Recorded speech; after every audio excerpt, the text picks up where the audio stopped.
Back to just English classes. कैसे हो आप सभी फ्रेंड? प्रैक्टिस सेट 14 है और मैं करा रही हूँ आपको DTPLSB AMRS और UP TGT PG DCS exams के लिए preparation.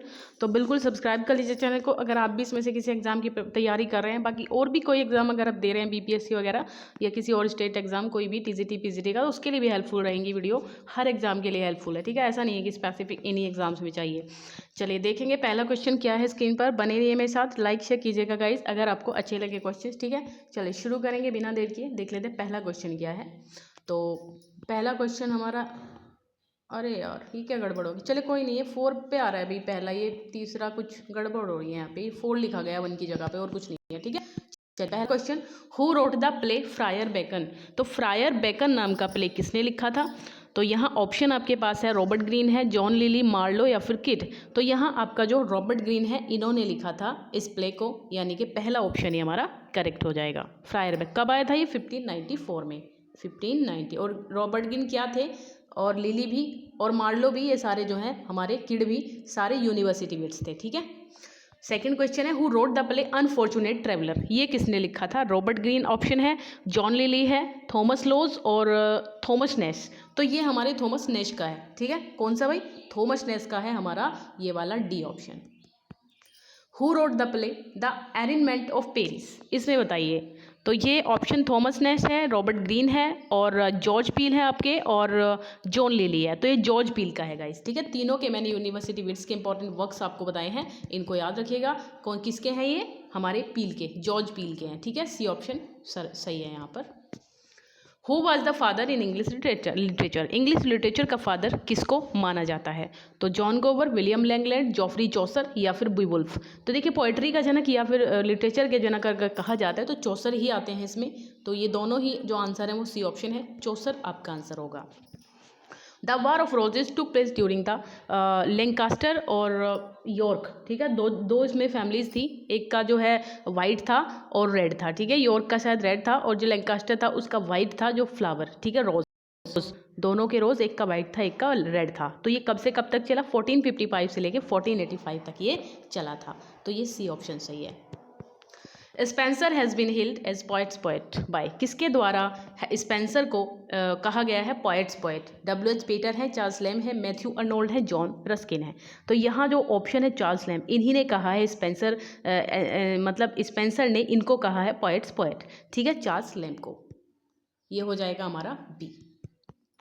Who has compose the poem Anne Hathaway. Anne Hathaway कौन थी? ये पत्नी थी शेक्सपियर की। इन्हीं पे एक पोएम लिखी है किसी ने, किसने लिखी है लेकिन? कैरोल एंड डफी हैं, सैमुअल चिनेबन जो भी है, माइकल वुड है और जोनाथन बेट है। तो क्या होगा इसमें आपका आंसर? तो ये आई थी, पहला ही ऑप्शन करेक्ट है, ए, यानी कि Carol and Duffy. The value of a sentiment is the amount of sacrifice you are prepare to make for it. The ये क्या? अच्छा, the above lines are taken from, कहाँ से है ये लाइन? क्या है भाई? The value of a sentiment. तो ये देखिए, वैल्यू ऑफ अ सेंटीमेंट, इस तरीके से लाइन पढ़ करके आप इसका आंसर दीजिए आराम से, क्या होगा? तो ये किस में से है? ये देखिए ऑप्शन हमारे पास हैं, ये बियॉन्ड है, अ बिट ऑफ लव है, और ये आपका विंडोज़ है या फिर सेंट्स प्रोग्रेस है। कहाँ से है ये आंसर आपको देना है। सही है भाई, तो ये हो जाएगा विंडोज से। कहाँ से है? Windows, C option. If you think about the future you can not have one. बताइए इसमें, if you think about the future you can not have one, ये आपका है किस में से? ये आपका स्वान सॉन्ग में से है, स्वान सॉन्ग में से है, B option. If you think about the future you can not have love. John Galsworthy के हैं सारे वर्क, और इसमें से बता दूं आपको ये कि 19 हाँ ठीक है, चलिए 1917 में बियॉन्ड है, 1917 में बियॉन्ड है, ठीक है, 1917 में, और शायद 1919 में शायद आपका सेंट्स प्रोग्रेस है, 1919, ठीक है। ये कुछ डेट्स हैं। चलिए, what does Feste do as the last character on the stage. पहले तो ये बताइए फीस्टे कहाँ का कैरेक्टर है? तो ये फीस्टे करता क्या है लास्ट स्टेज में? ये क्या करता है किसी भी उसमें जो है इस प्ले के अंदर? तो सिंग्स आ सैड सॉन्ग, जगल्स करता है, एलाब्रेट करता है डांस को, या फिर रिसाइट करता है फैमिली फेबल को। तो सिंग्स आ सैड सॉन्ग, ये एक सैड सॉन्ग आता है, ये डी ऑप्शन है sings a sad song. Correct भाई। चलिए, फियर ऑफ वाटर, वाटर से डर को क्या कहते हैं? वाटर से डरने को क्या कहा जाता है? तो ऑप्शन आपके पास है जेनोफोबिया, लेलोफोबिया, टेकोफोबिया, डिहाइड्रोफोबिया। तो कौन सा फोबिया होता है? किस चीज़ का डर? हाँ भाई, किस चीज़ का डर? वाटर के डर को, है ना। तो वाटर का जो डर होता है, आई थिंक आपका इसका एक्वाफेबिया होना चाहिए, एक्वाफोबिया होना चाहिए। ये ऑप्शन में है क्या? फियर ऑफ वाटर ये ऑप्शन में ही नहीं है। मैं आपको यहाँ लिख देती हूँ एक्वाफोबिया। एक सेकेंड, AQUA, एक्वाफोबिया, ये हो जाएगा आपका। इसमें से कोई सा भी करेक्ट नहीं है, ठीक है, कोई सा भी इसमें से करेक्ट नहीं है। चलिए, अच्छा ये जेनोफोबिया है, तो जेनोफोबिया सेक्स से जो डरते हैं, ठीक है। और सेकंड आपका लेलोफोबिया होता है जो स्पीकिंग से डरते हैं, स्पीकिंग, ऐसे ही सुन लीजिए, लिख नहीं पाऊंगी पूरा। और स्पीड से जो डरते हैं वो टेकोफोबिया, टेकोफोबिया वाले स्पीड से डरते हैं, ठीक है। चलिए आगे। बिलेडो, ये क्या है? बिले डो मीन्स, बिले डो मीन्स होता है, इनको ऐसे ही पढ़ा जाता है, इसी तरीके के टर्म होते हैं। तो ये होता है आपका आ लव लेटर, लव लेटर।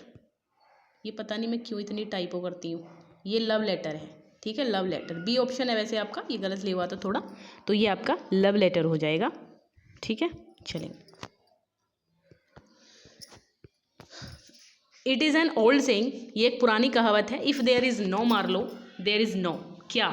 जहाँ पर मार्लो नहीं है वहाँ पे क्या नहीं है? अगर मिल्टन नहीं है, किड नहीं है, शेक्सपियर नहीं है, जॉन लिली एलन नहीं है, तो शेक्सपियर आएगा इसमें, ठीक है। अगर मार्लो नहीं है तो शेक्सपियर भी नहीं है। Who wrote the play? Edward first.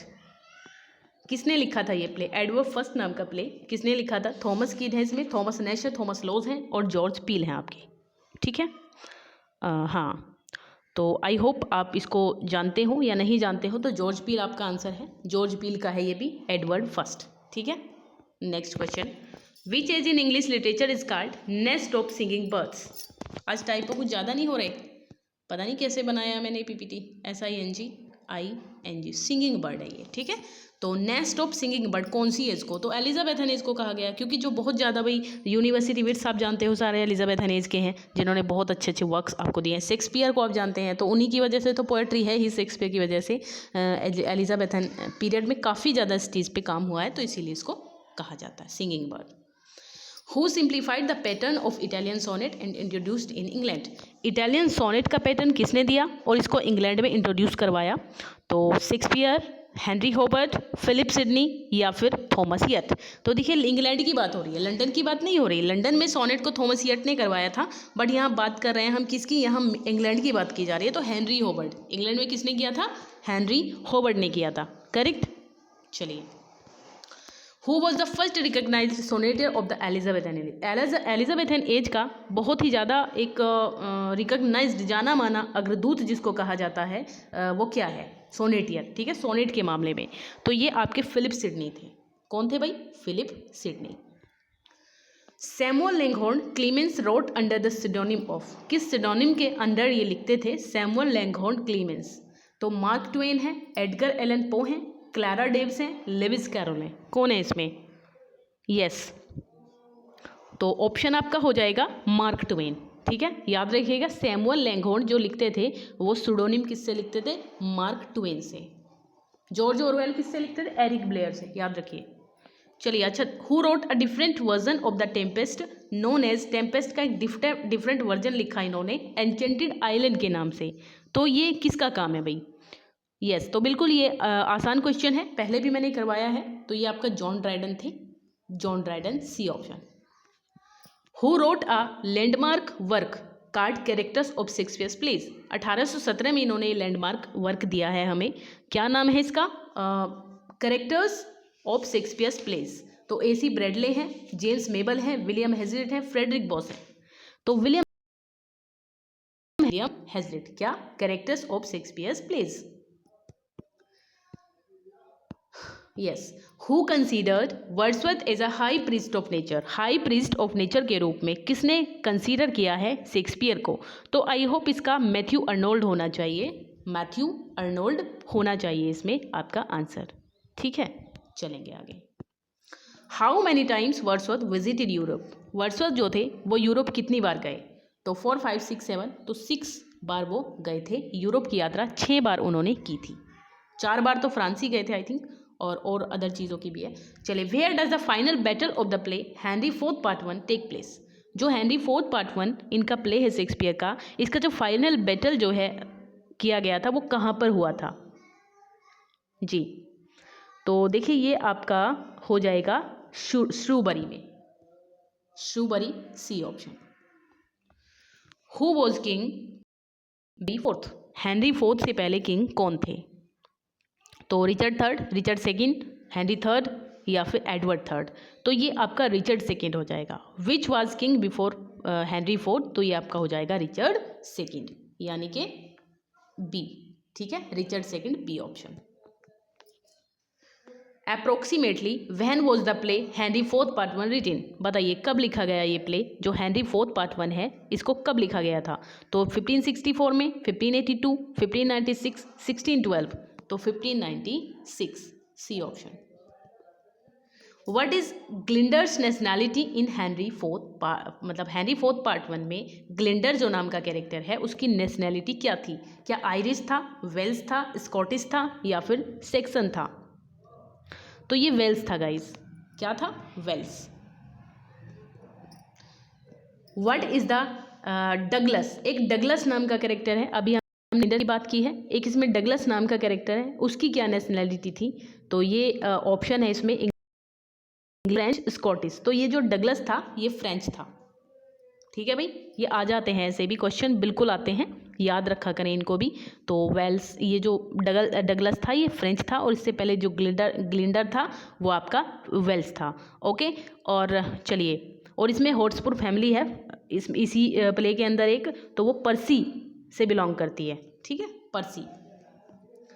To what family does Hotspur belong Henry part 1? तो ये क्वेश्चन ही आ गया, मुझे लगा मैंने क्वेश्चन ऐड नहीं किया, लेकिन इंपॉर्टेंट था तो माइंड में था मेरे, इसलिए बता दिया, बट मुझे नहीं पता था ऐड भी कर लिया है, तो मैंने ऐड भी किया है। चलिए देख लीजिए इसको। To what family does Hotspur belong? Hotspur belong करते हैं हेनरी फोर्थ पार्ट 1 में किस फैमिली से? पर्सी फैमिली से बिलोंग करते हैं। ठीक है। From which country is Alonso's ship returning when it is caught in the Tempest? Tempest में जब ये अलोंसो के द्वारा, फ्रॉम विच कंट्री, किस कंट्री से अलोंसो के शिप वापस लौट रहा था टेम्पेस्ट प्ले के अंदर? तो नेपल्स था, इंग्लैंड था, ट्यूनिस था, बरमुडाज था। तो ये ट्यूनिस से वापस लौट रहा था, याद रखिए। कहाँ से वापस लौट रहा था? ट्यूनिस से वापस लौट रहा था। इसकी शादी हुई थी, क्या था इसकी बेटी का नाम? बताइए, जिसका ये एंटोनियो का जो अलोंसो का जो शिप था, इसकी बेटी का क्या नाम था? तो इसकी बेटी का नाम क्लैराबेल था, जिसकी शादी हुई से लौट रहे थे उसका नाम क्लैराबेल था। आता नहीं है कहीं, बट आपको पता होना चाहिए। आ फूल ऑफ 3 सिलेबल्स, फूल थोड़ी फुट, सॉरी भाई, टाइप हो जाता है, इसको आप थोड़ा सीरियसली ना लें। ठीक है, ये फुट है। ठीक है, याद रखिए foot. A foot of 3 syllables in which 1 long syllable, जिसमें एक लॉन्ग होता है और 2 शॉर्ट सिलेबल के द्वारा इसको फॉलो किया जाता है। ठीक है, एक लॉन्ग सिलेबल है और 2 जो हैं वो शॉर्ट सिलेबल हैं, उनके द्वारा इसको फॉलो किया जाता है। तो फिरिक है, एम्पीब्राश है, डेक्टिल है, एनापिस्ट है। तो ये डेक्टिल हो जाएगा। क्या होगा? डेक्टिल। याद रखिए क्या होता है डेक्टिल में, ये अपोजिट होता है एनापेस्ट और डेक्टिल। डेक्टिल में आपका स्ट्रेस्ड पहले रहेगा, बाद में 2 शॉर्ट रहेंगे, अनस्ट्रेस्ड रहेंगे, और एनापेस्ट में आपके पहले एक अनस्ट्रेस्ड रहेगा और बाद में जो है स्ट्रेस्ड रहेंगे। ठीक है, ये याद रखिएगा। चलिए bye bye, take care guys, मिलेंगे नेक्स्ट वीडियो में, तब तक के बाय बाय, टेक केयर, पढ़ते रहिए। ओके।